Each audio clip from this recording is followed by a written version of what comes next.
Hi guys! I'm Nicole.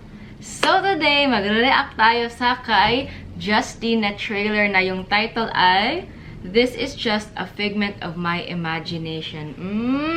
So today, makakita natin yung a glimpse of the creative mind ni Justine. So dito, excited ako makita itong trailer na to because it could be solo niya or kanyang album. So, let's start! Ang ganda ng color grading.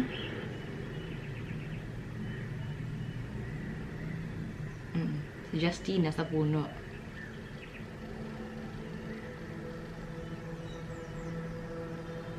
Sa datang panaginip,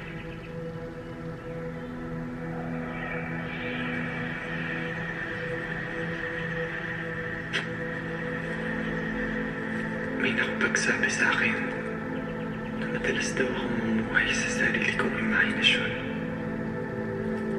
Ano bang magagawa kung ang natira na lamang sa akin ay laala?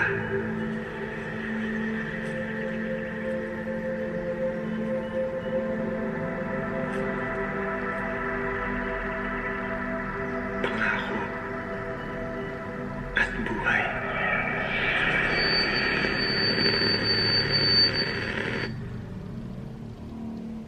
Kung saan ako masaya, kung ano sa akin ay sapat na, kung ang bawat yapak ay nagbibigay sa akin ng tibok at paghinga, doon ako payapa. Aw, ang cute. Wala naman siguro mali na mamuhay sa mundong ako ang may gawa.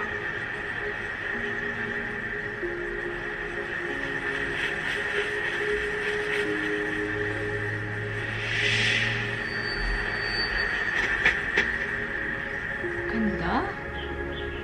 Pagkat mula ngayon, ang bukas ay hindi na lang isang guni-guni.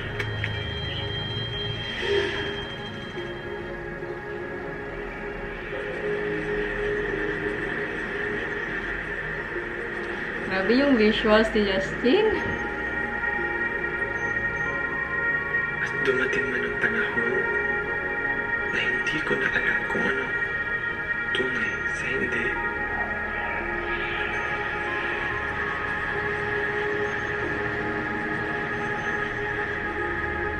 Ang sigurado ay ramdam ko na ako'y buhay at natatangi. Na kahit gising ay kaya kong managinip.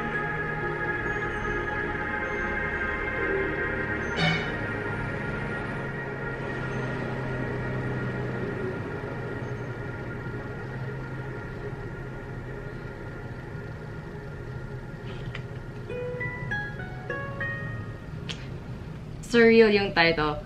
February 29, 12 a.m. Philippine time. So, yun na siya guys. Yung trailer ni Justine sa kanyang This is just a figment of my imagination. So, parang ang ganda ng the way na kinonceptualize at saka na interpret yung mga creative ideas na nasa utak ni Justine. Tapos, yung pag-interpret rin ng poem into a video, as in maganda yung visualization, yung color grading, yung cinematography, ang ganda-ganda. Yung mga elements rin sa like video na ginamit, napaka well thought talaga. Yung jungle, yung mag-isa lang na shoe, tapos yung butterfly, mask, yung clock, yung mga flowers, lahat-lahat.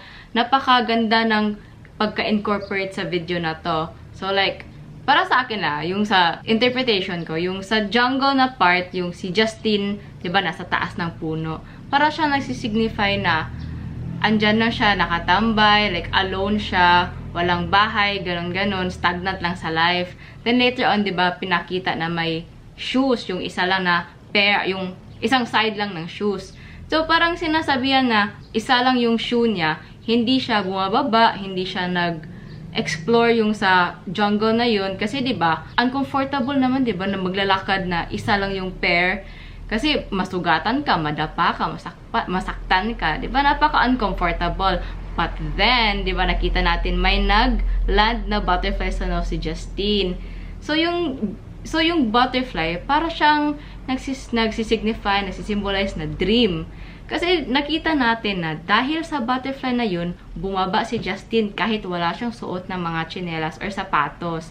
Kahit bare feet siya. So yun, bumaba siya. Then, finalo niya yung butterfly, which is parang sinabihan tayo na you have to follow your dream talaga. Then, di ba yung next parts, parang may clock siyang nadaanan. So, parang, ayan, para siyang representative ng time na nire-remind siya na you have to take the risk ngayon kasi kalaban mo ang oras. So, do not wait for the perfect time. You have to act now. So, magsa-start ka talaga now para makuha mo at ma-achieve mo yung mga pangarap mo sa buhay. Kasi, diba, if hindi ka gagalaw ngayon, walang mangyayari sa buhay mo at hindi natin gusto na ma-reach tayo sa point na tatanda tayo, pagsisihan natin yung nasayang na panahon na we should have used that time now, na ngayon, para ma-build natin at saka ma-attain natin yung mga dreams natin sa life. So, then later on, di ba, nag-progress yung video, nakita natin si Justine yung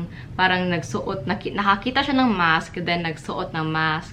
So, di ba, after yung nasuot niya yung mask, parang nakita niya yung other side niya, yung parang yung life niya, naka-live life siya to the fullest, ganon. So, parang sinabihan tayo na huwag kang matakot sa mga hinaharap sa buhay. Like, dapat natin labanan, maging confident tayo, maging fearless, kasi yan yung way natin para ma-achieve natin, ma-attain natin yung mga pangarap natin sa buhay. Then, di ba, later on, after yun, naka-mask, tumatakbo si Justine. So, parang the trials has begun. So, tumatakbo siya, tinatakbuhan niya yung mga obstacles sa life. Kasi, yan naman dapat takbuhan natin, labanan natin yung fear. Oo, madapa ka, di ba, nakita natin yung parang naka-barefoot siya.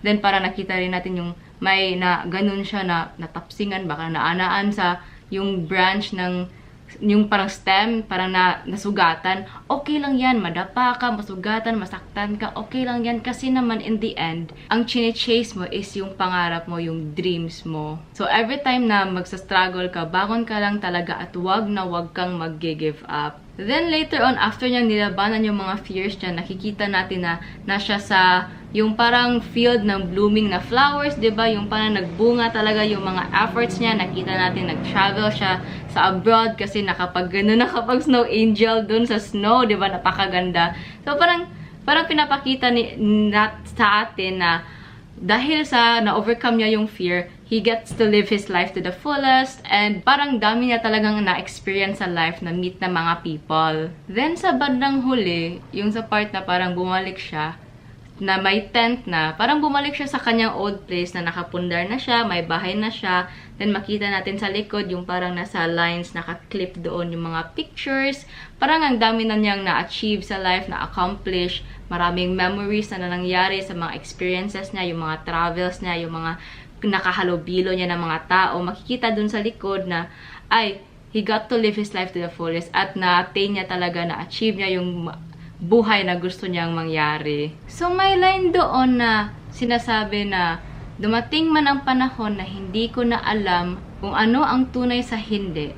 Parang nagsisignify siya na, kapag tatanda na tayo, ano sa labas, hindi na natin ma-distinguish or ma-identify ano yung realidad o hindi.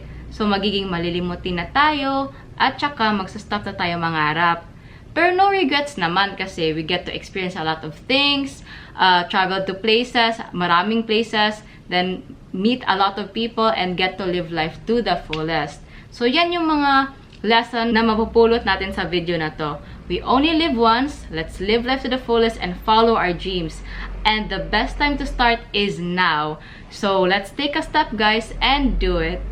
So, that's it for today, guys. Hope nag-enjoy kayo sa ating reaction sa trailer ni Justine na Just a Figment of My Mind. Ako, nag-enjoy talaga ako sa mga cinematography, yung color grading, yung the way yung na-conceptualize, visualize yung nasa isip niya. Very amazing talaga. Justine in his element. So, don't forget to like, comment yung mga suggestions nyo, and don't forget to subscribe. See you sa next video. Bye!